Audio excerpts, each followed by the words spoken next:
Hello and aloha. Time is 11:06. Today is 2nd of May 2012. Continuing this project, we're studying this next 5 lines.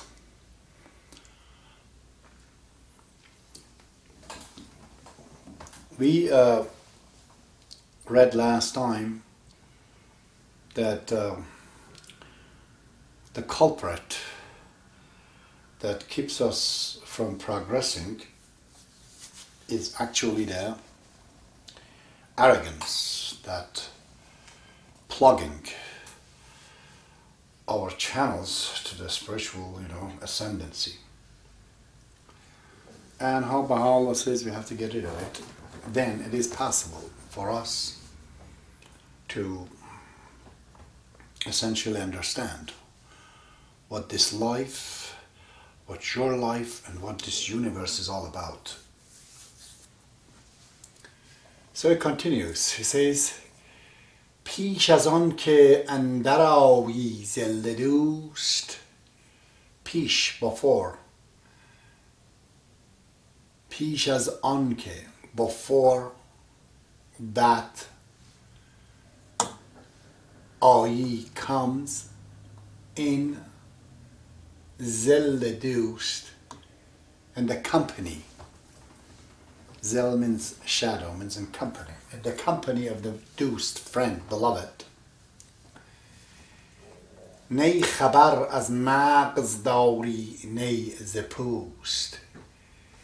Nay, no, khabar, information, as from Mag's brain.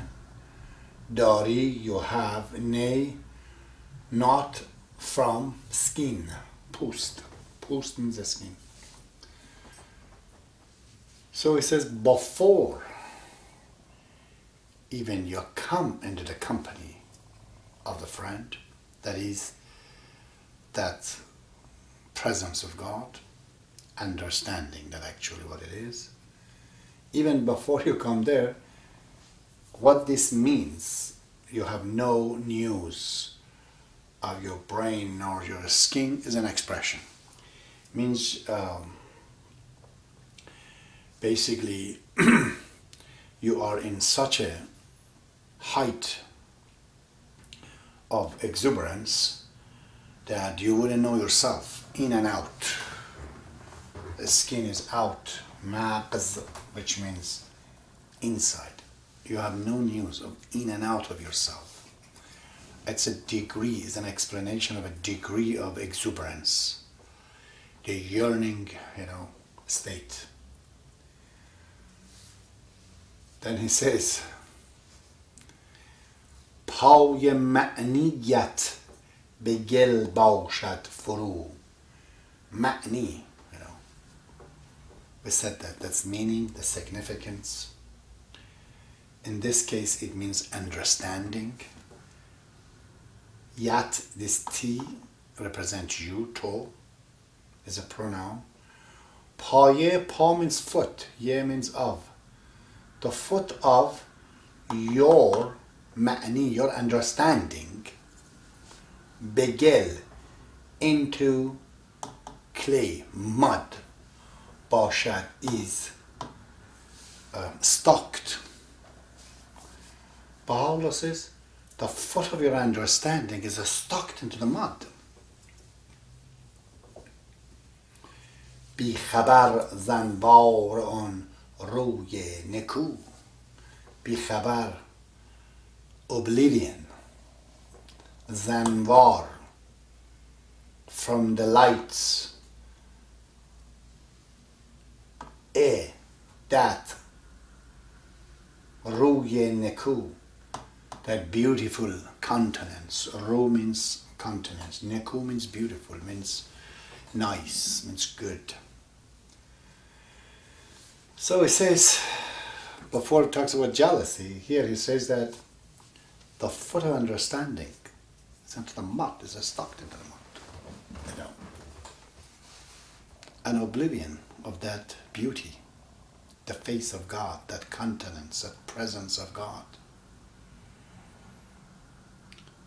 So, what he's trying to say is that we're taking a lot of things in a literal form. We have no understanding of this huge, most important block building word of Abdu'l-Baha, that he says the existence has got two sides, two counterparts of each other, physical and spiritual. You look at the glass, but you don't understand this glass, there is a mind behind it to form it, to shape it. There's a science behind it. So he says, Baha'u'llah, you hear this story, God is coming from the cloud of the heaven. Or so many things that people are thinking of God, and it's just, they don't understand the reality of what they believe in, the reality of what they're saying. They're only one-sided. When it comes to Mathnavi, which is the understanding, which is the spiritual counterpart, it's all stuck to the mud, he says. One move. So it's all material progress, material everything, and there's no metaphysical or a spiritual awareness of what things are going on. The entire TV is all about that, how your body should look like. They have all kind of shows from Dr. Oz, which I respect a lot. They're all talking about the maintenance of the body. Nobody seems to even care. What about the software that runs your body? What about your mind? What about the window that's running on that? That's all corrupted. And if that doesn't work, what's the use of a nice, beautiful body if there's no mind to control it or utilize it? That's what it means. The foot of your understanding is stuck into the mud, it says. Furu means deep into the mud. Then it goes back, it says, however, چون به ظل شوق جان مسکن کنیم, chun, when, into zel means the company, the shadow of the Shawh Jan, in the company of the king of the soul, maskan, konim, you find residency.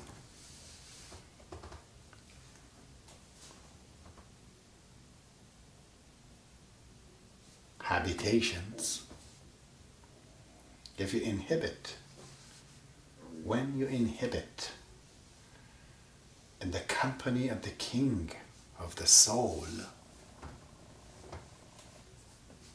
on zaman, that time, dil as jahani barkani, on that zaman time, dil, heart, as from jahan, universe, barkani, take away.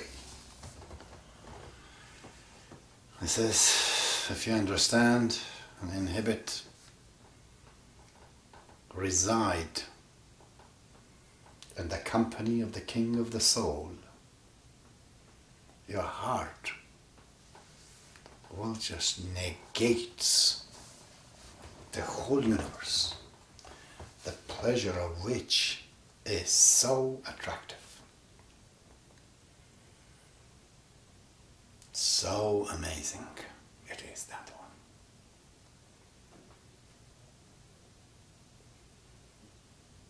Just to know, who you are, where you're coming from, who is running this universe.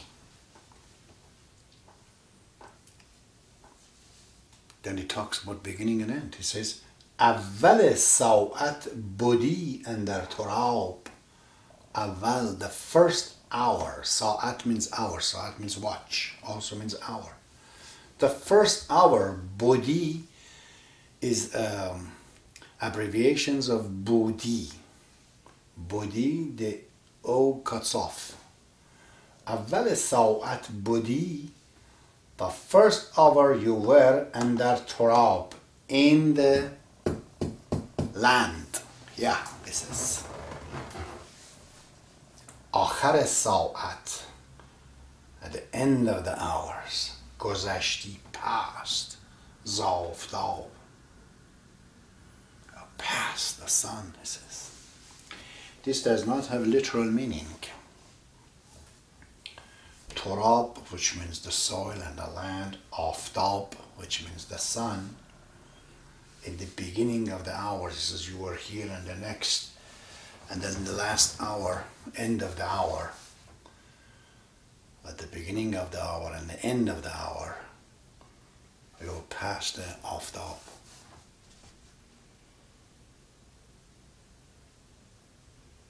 This, of course, has, the spiritual meaning.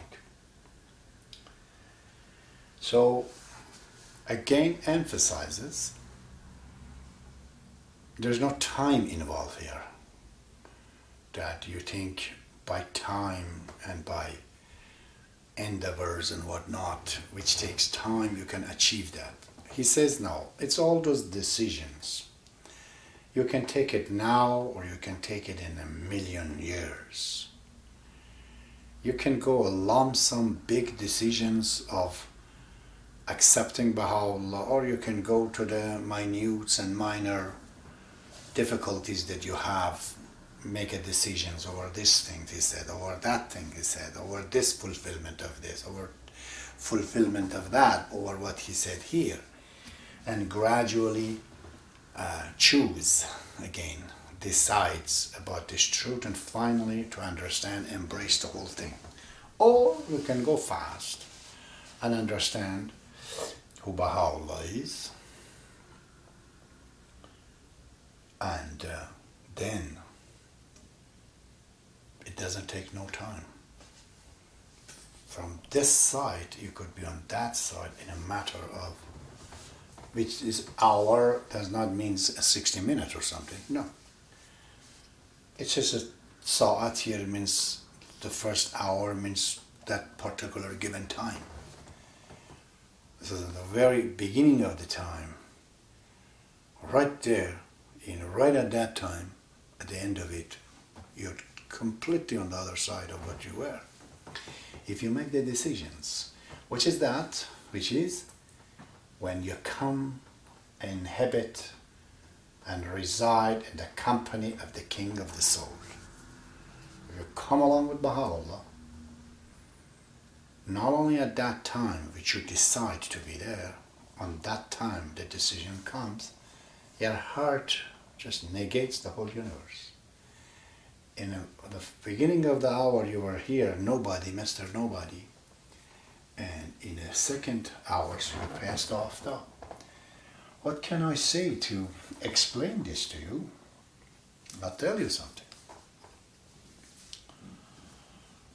When I was in a school in Iran, I was always number 1 students. Our number given is 20. Here you say 100%. I was always 20 in all my numbers, from grade 1 right to grade 6, I remember, in the primary school. I remember Sunday an inspector came and asked one of the teachers in the class, and then he said, who's the mobser, means the monitor of the class. I was the monitor of the class, meaning when teacher was not there, he was asking me to, keep the class. He asked me questions about, I remember, Korosh or Dryas Daryush. Our teacher, Mr. Hishmat, he said, don't ask him that way, sir.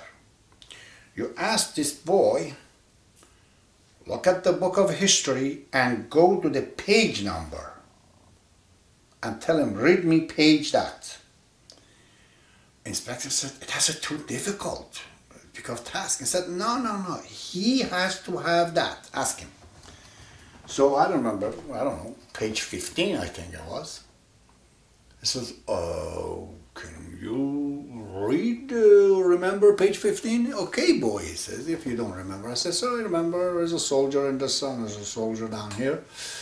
And that's a story of, written about the Cambodia, which is the son of the King Korosh. And I just tried to completely memorize everything, tell him. He was like astounded. I was that good of a student. So, nevertheless, my father was against going me to school. In Iran, you go to school in the morning or in the afternoon in the primary school, in elementary school, and then in the secondary school, from grade 7 and onwards, you have to go both in the morning and the evening. My father said, no, I can't afford to send you. So me, I couldn't go to school. What would I do? He said, go with your brother, become a bricklayer, and this and that. And I was very young, my God. So, anyways, I went there and I saw that labor work is very difficult. You know, I was handing the brick to this bricklayer. I said to my cousin, why don't we go do it ourselves? We took off on Friday, which is like a holiday. Together we made some mud and this and that. We started to do some bricklaying and this and that. And my uncle came and said, that's beautiful, if this is what you've done. I said, yeah. I said, okay. Now both of you are bricklayer, go start to work. That's it. In no time we changed ourselves from the labor, which we were getting, I don't know, 2 months a day, all of a sudden to 52 months a day. Ooh, that's a lot of money. Me and my cousin became the best bricklayer on our own. So then we were going to high school and it was so difficult because it was all hard and my uncle would let us go at 3 o'clock, 2 hours earlier. But by the time we took the bus to go to a square called, I think, Baha'u'llah in Tehran, I don't remember that school, high school in the night anyways.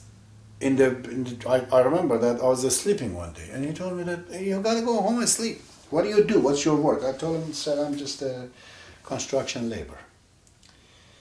He said, my God, you have to sleep. You can't be here. I said, you know, I was up 7 o'clock in the morning, sir, and right now it's 9 o'clock in the night. So,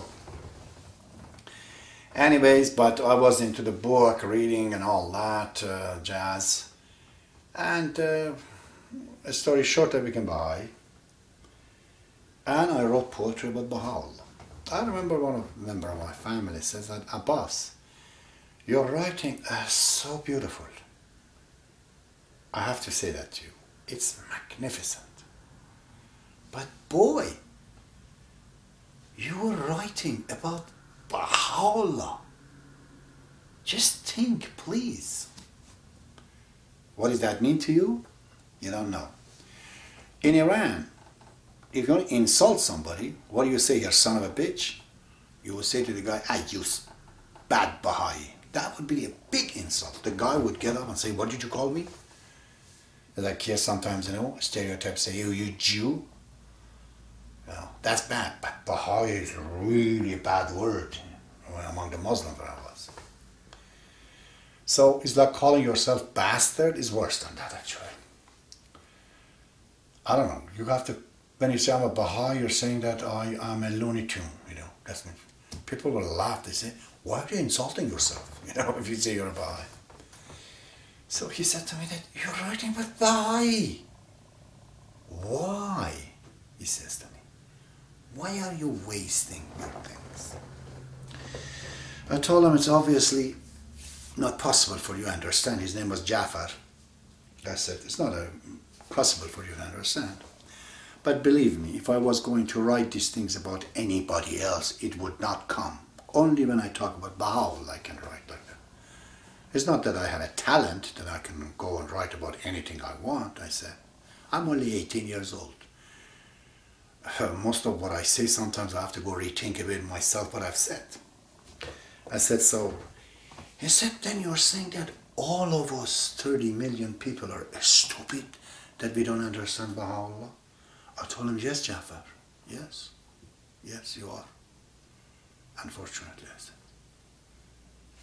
He said, you know, we can't talk to you. I told him, I know, it's easy when you have 30 million people agreeing with you and nobody agreeing with me. So I was such a crazy boy because of my ideas and belief. Not that I've done anything wrong. I was not a criminal, or I wasn't doing anything. I was not an alcoholic or drug user. I was just reading books and I became Baha'i. Member of my families, they would not allow me to go even to their function. They say, he comes here and talks about Baha'i faith and this and that, get him out. So I was low of the low. So bad that I had to climb the hydropole. You know this hydropole that you have in wood in Iran is made out of cement. I remember I would go, they had holes in them, jumps in there, and from the top I would jump over the building. There was a building, a stable, it was a stable cow, you know, a cow stable or some sort. I would go and sleep overnight there because I had no place to sleep. And I didn't know many Baha'is there. Later on, some Baha'is from Azerbaijan, I remember, great people, one of them, took me, housed me for, you know, like 3-4 months. He was cooking for me every day, that boy. You know, Dariush. So I'm who? I'm nobody. Among this teaching that we did in Iran, one of them was Mr. Shah Mirzadi, who became a Baha'i. First, of course, he came with his son to kill me, because his son, his younger son, Mustafa, also became a Baha'i. And his son was saying that, you know, probably we're in drug or this and that. Father comes to beat us up. I said, listen, Mr. Shah Mirzadi, you can go ahead and do whatever you want, but I'm not in drug or things like that. What are you then? I said, I'm become a Baha'i. He was said, what? I said, I know it's so bad to you, but that's what we are, and that is not going to change. I said, no. Come tonight in our house. So nothing changed, eh? I said, okay. Me and Mustafa will look, because his two brothers came to beat us up. So, of course, we went there, and he tells us that, oh yeah, I was born as a Baha'i father, but my father died, apparently, when I was a little kid. And my mother was a Muslim, and I grew up among the Muslims. But somebody told me, well, my father is a Baha'i. What is Baha'i faith? We explained it to him, he became Baha'i, no problem. So now, a revolution happened, and he gave me some jobs. 2 houses to build, because nobody was giving me a job, eh? Out of these 2 jobs, I made some money, about, I don't know, 50,000 and some money. That I got a tourist visa to go to India. And then I came back to marry my previous wife, saved basically her. And miraculously, the story is big. So we came and we went back to India, and in India, you know, it didn't take too long before we got the visa and we came to Canada. Now the news is going all over Iran. They said that Abbas, or the lowest of the low of the family, actually has become a Canadian citizen. And these big hot shots in the family, they're all stuck in Iran and they can't come here. This is what I understood. In the beginning hour, you were in Torab, soil, and the ground, the low ground. End of the hours, you have passed the sun. It happened. So, when I came to Canada, one friend of mine said it before, John Gervais, he says that, you know, you people in the Middle East, you're crazy. You just come here, can't even speak English well, your accent is heavy, and now you have started your own business and you're making money. You were last year my helper, now I'm working for you.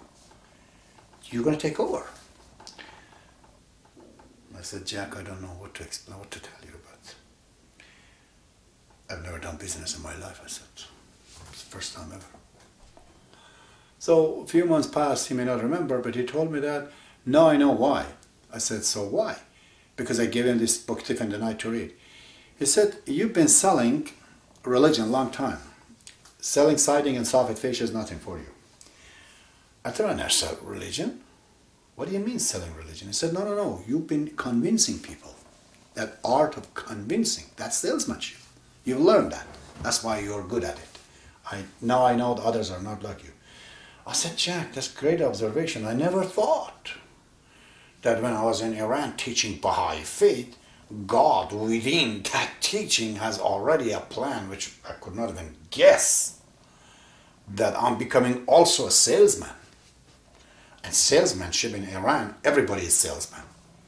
You know, people in Iranian, they have a big time, power of wanting to talk and convert and convince people. But I never thought of Canada. I said, somebody was thinking, So this is what it is, that how things can pass from one end to the other. And I saw that with my own eyes. The mockery, the mocking boy, they were mocking me. I came down here and I became the leader in the material ways anyways for them.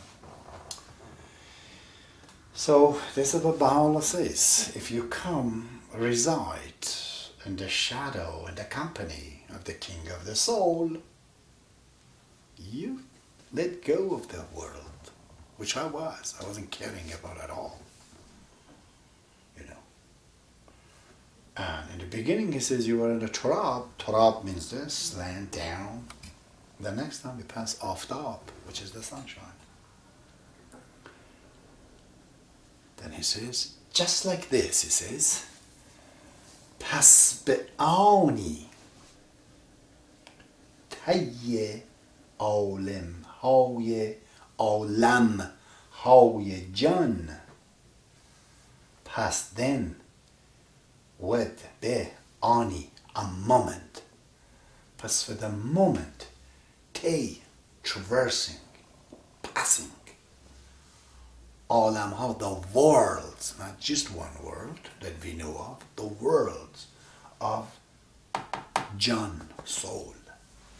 Now Baha'u'llah is talking about not the next life is not just a world, but it's the worlds, he says. Then in a moment, traversing, passing through all this world, bi qadam kardi. Qadam means walking. Bi is to make this negative. Bi qadam means without qadam, without the foot.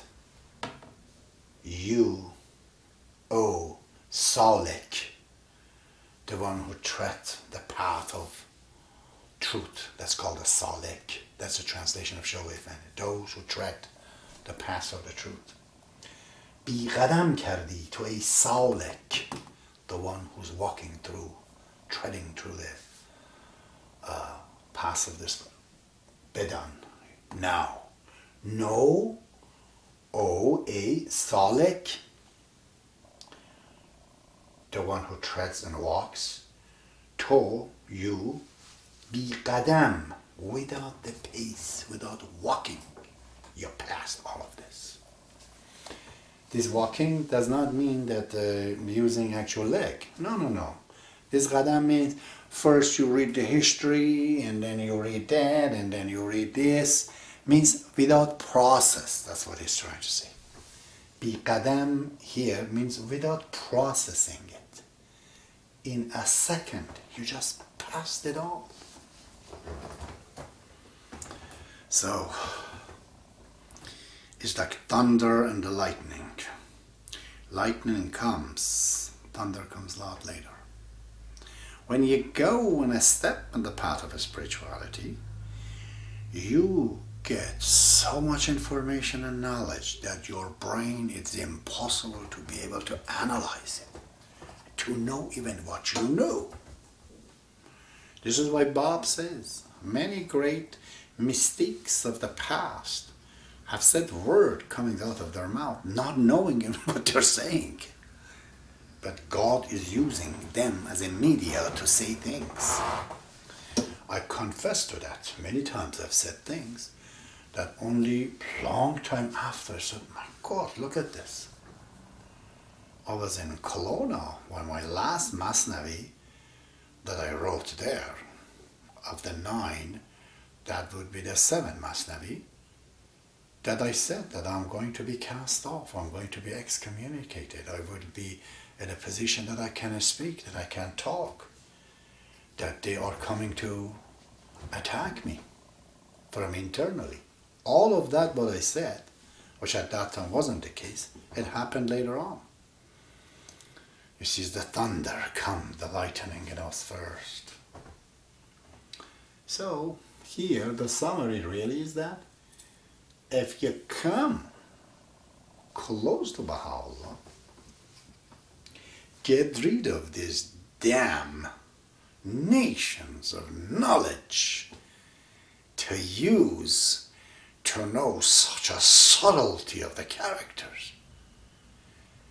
One has to be ashamed of himself to bring up any of whatever that we have in this planet, to cling on, to use those for accepting Baha'u'llah. Yeah, this was the objections of my brother to me, you know. He was saying that, if Baha'is probably they were behaving well and good,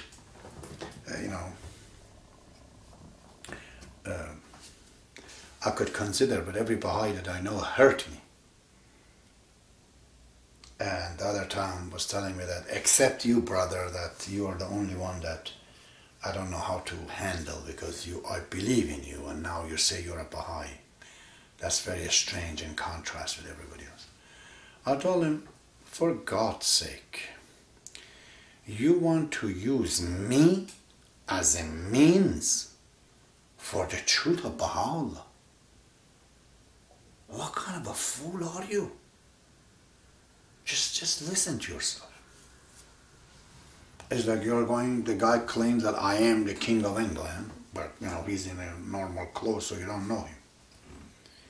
And you tell him, just because of that ant that's in front of your foot, I surely know you are the king. That's so irrelevant. That's such a dismal reason for which you're accepting Baha'u'llah. I said, brother, if I'm any good, it's because of him. Not that because I am good, now then he is good. I said, you're going backward. Think about it. This is about not Joe Blow. We're talking about the creator of the universe. If his followers is good, then he is good. I said, how? How could, a student become a criteria for the goodness of the teacher? What if the student is bad? So then the teacher is not a good teacher? So you're judging him by what I have achieved. I said, what kind of measures you have? I said, I understand this is immediate, it is wrong. I said, that's totally wrong. Anyways, so it's as if you come beside him, automatically where he is, along with him in his company, naturally, you pass by that decisions of yours from the lowest of the low to the highest of the high. Like that, he said, you can pass the entire worlds, spiritual worlds, realms. There are many a spiritual realm, in the next life. Abdu'l-Baha says this life is a contrast to that life. That means if there's stones here, there will be stones on the other sides. Like, guess what? Who would that be? Those who lived in a stony life in this life. They were totally useless. to themselves, to people, majority of the people then, unfortunately. Then some are like vegetations. Many Canadians are like that. They're neither bad nor not good. Total vegetable. No feeling comes from them. They're no on either side. And if you speak a little bit about truth and that, they think you're weird, you know. I can see they're the vegetables, and then there are animals, you know. They come and fang you and kill you, like some of these real estate agents, lawyers, you know, politicians. How many people are there? How many Terry Foxes in Canada?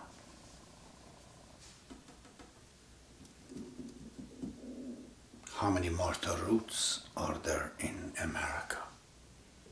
That many people. Very few. It seems the entire humanity is nothing but bewildering sperms trying to fuse with that zygote, you know, with that egg to become that zygote. Out of billions, only one does that.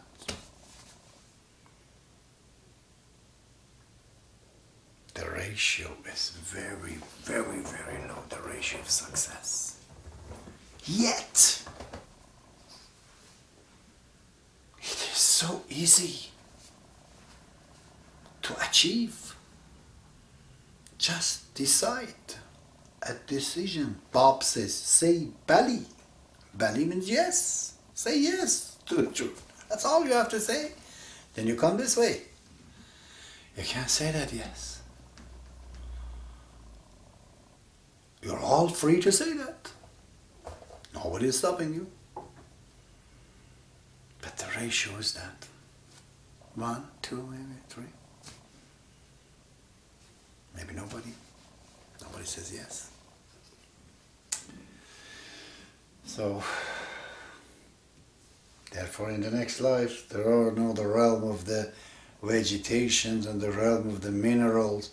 You see big, huge stones, a mountain, you cut it and you make tree out of it, you make a house out of it, and you don't know this is the poor souls of Adolf Hitler. You don't know that he's a person.